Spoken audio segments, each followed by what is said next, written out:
Hola, ¿qué tal? Soy el doctor Miguel Ángel López Carrasco y en este momento les voy a presentar una videocápsula esperando que sea de su interés. E-formadores aprendizaje para la vida. Comenzamos. Enseguida me voy a estar refiriendo a los 14 aspectos obsoletos para la docencia del siglo XXI. Para este caso me voy a mencionar o me voy a referir a la página web de ingvidranar.com, quien es un especialista en la educación que se ha dedicado a hacer un análisis de posturas como las que a continuación voy a señalar. Espero que sea de su interés. Empecemos con las salas de cómputo. El concepto de sala de cómputo al estilo de café internet es una posibilidad que habrá que dejar de lado. Ahora los espacios educativos tendrán que estar inmersos dentro de la conectividad y del equipamiento necesario. Esto es, no requerimos espacios especializados donde tengamos confinadas equipos de cómputos, donde simplemente haya encargados o responsables del préstamo de los mismos. Otro aspecto a considerar son las aulas aisladas. Desde luego, esta posición que constriñe y reprime el aprendizaje de los alumnos, ¿sí? Enfocando el proceso de educación en la verbalización del docente, donde el estudiante tiene muy pocas posibilidades de vincularse con su comunidad y estar en contacto incluso con los ámbitos educativos de la propia escuela, como es el patio, las canchas, incluso las oficinas, tendrá que verse modificado de manera sustancial. En tercer lugar, tenemos que identificar la importancia que cada vez va adquiriendo la incorporación de Internet inalámbrico, en este caso, esta Internet que se empieza a ver como una propiedad no solo de la institución, sino de todos los usuarios. Creo que el aula sin acceso a Internet es un elemento que está impidiendo de alguna manera el aprendizaje de los estudiantes, ya que los profesores no tienen la posibilidad de tener acceso a millones de datos y de información que pueden hacer cada vez su clase más enriquecida. Un cuarto aspecto está vinculado a la prohibición que muchos docentes están teniendo desde hace algunos años con el uso de los dispositivos digitales de los estudiantes. La prohibición de su uso simplemente establece un tipo de educación caduca, donde la represión de ninguna manera va a impedir que los estudiantes encuentren formas en la medida de lo posible de empezarlas a utilizar incluso en cuanto al profesor de la espalda. Creo que tendremos que ser más creativos para que nuestras clases sean lo suficientemente motivadoras para que los estudiantes usen estos dispositivos a su favor. Un quinto aspecto que se tendrá que dejar de lado es el uso exclusivo de la tecnología para los directivos de la institución. Es de sobra sabido que en muchas ocasiones los profesores, principalmente los directivos, son los primeros en tener las herramientas informáticas, en este caso en ámbitos administrativos, dejando de lado el uso o la posibilidad de incorporar estas herramientas en beneficio de profesores y estudiantes. Esta situación se tendrá que ir modificando de manera sustancial tarde o temprano. Otro aspecto que tendríamos que dejar de lado es precisamente el hecho de que los profesores, de alguna manera, sobre todo los tradicionales, están considerando que una buena clase se tiene que tratar o manejar en un ámbito silencioso o no disruptivo. Ahora se habla incluso del aprendizaje disruptivo, esto es, entre mayor participación exista, entre mayor intercambio de ideas, una clase donde haya una predominancia de la verbalización del docente y una pasividad o recepción de los estudiantes, ya no tiene espacio oportuno en esta educación del siglo XXI. De la misma manera, nos encontramos con instituciones educativas que no tienen la posibilidad de tener interconexión, por ejemplo, con las redes sociales. En muchos casos los docentes, al no contar con plataformas educativas apropiadas, utilizan de alguna manera las redes sociales como el Facebook o el Twitter para establecer una comunicación básica con sus estudiantes. Un gran porcentaje de nuestros alumnos, sobre todo de primaria, secundaria y bachillerato, están conectadas a estas redes. Recientemente, y debido al grave problema de obesidad que existe en nuestro país, se ha tomado nota de la importancia que tiene el promover una cultura de alimentos saludables en los ámbitos educativos. Los docentes tienen la obligación de apoyar este tipo de posturas. Los hábitos alimenticios empiezan en casa, pero también se tendrán que reforzar en los ámbitos o instituciones educativas. Será responsabilidad del docente, desde luego, el darle prioridad a este tema, independientemente del nivel en el que estemos laborando. Por otro lado, vemos cómo el horario de trabajo con adolescentes debe de ser considerado. Generalmente, y hay una serie de estudios que así lo van señalando, que el adolescente inicia una actividad importante alrededor de las 9 o 10 de la mañana. De ahí que se pone en tela de juicio el uso, más bien la impartición de asignaturas o de clases, como por ejemplo de matemáticas en las primeras horas, sobre todo iniciando actividades a partir de las 7 de la mañana.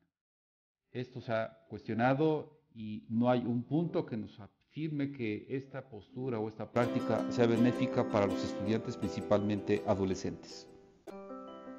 Enseguida vemos cómo el hecho de que las instituciones educativas no se animen todavía a independizarse de algunos procesos tecnológicos, recurriendo a expertos o especialistas para que establezcan, por ejemplo, el desarrollo de sus propias necesidades tecnológicas, como las páginas web o incluso el mantenimiento de sus equipos de cómputo, ¿sí?, los va a seguir convirtiendo en instituciones eminentemente dependientes. Esta postura se tiene también que romper, ya que al interior de las instituciones educativas se van a tener que formar especialistas que vayan resolviendo muchas de estas necesidades.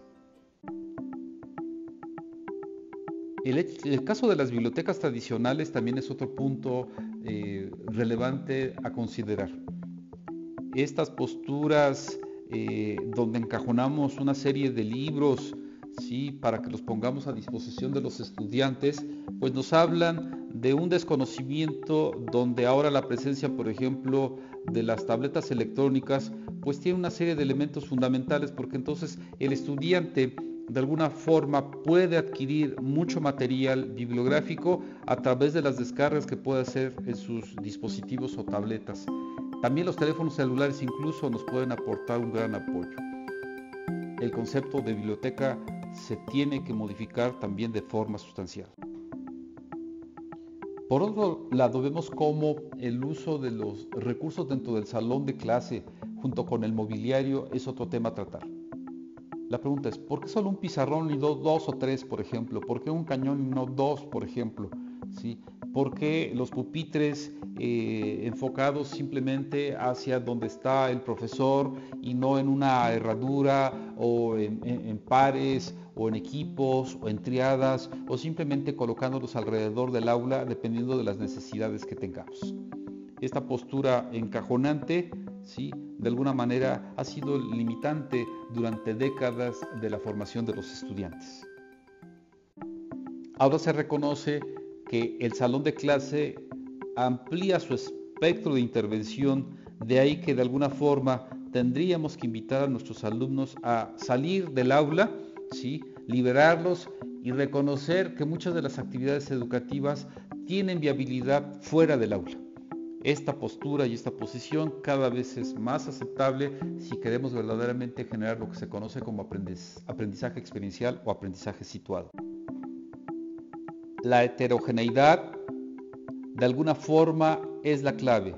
Los grupos homogéneos, los grupos cerrados, donde a todos les damos lo mismo, donde limitamos la posibilidad de que los estudiantes tengan acceso a estilos de aprendizaje diferenciados, donde reconozcamos que no todos los alumnos aprenden al mismo ritmo, al mismo tiempo y de la misma manera, es un punto que nos va a posibilitar o nos va a liberar de nuevas alternativas o metodologías didácticas.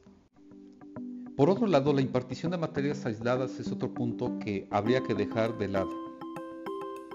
Nos va a impedir la educación de naturaleza integral o holista, donde la falta de coordinación entre una asignatura y otra es evidente si no tenemos la posibilidad de ver proyectos integradores que permitan articular diversas asignaturas que aparentemente no tengan una vinculación una con la otra. El uso de libros, papel y bultos de fotocopias es otro tema a considerar, ya que ahora con el mundo digital, el mundo del papel va teniendo cada vez menos pertenencia, además que encarece mucho el proceso educativo. La falta de vinculación de los directivos o de los administradores escolares con los docentes, incluso con los estudiantes o padres de familia, es otra situación que tiene que dejar de ser, pues se ha convertido en un elemento completamente obsoleto. Ahora los directivos están para servir a la comunidad y la comunidad son todos.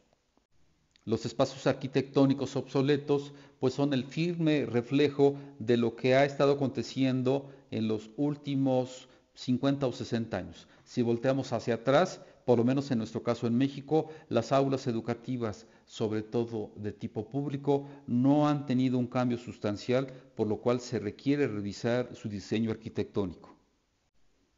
Por otro lado, la misma capacitación para todos los docentes se ha visto que de alguna manera nos impide o nos limita verdaderamente llegar al corazón central de los actores fundamentales. Los maestros merecen nuestro respeto y por lo tanto tendríamos que pensar en cursos diversificados dependiendo de sus necesidades o de la experiencia con la que cuentan.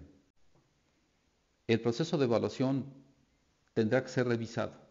Si bien pasamos por una evaluación diagnóstica, una evaluación formativa y una evaluación sumativa, ahora creo que hay un consenso general donde tendríamos que revisar si la misma evaluación para todos es pertinente o no.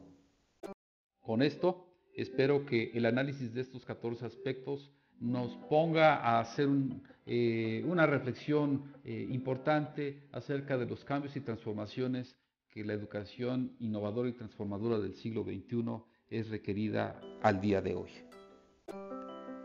Les agradezco su atención y bueno, simplemente me pongo a sus órdenes. Soy Miguel Ángel López Carrasco y pueden encontrar información adicional en este espacio que estoy mostrando. Muchas gracias por su atención. Hasta luego.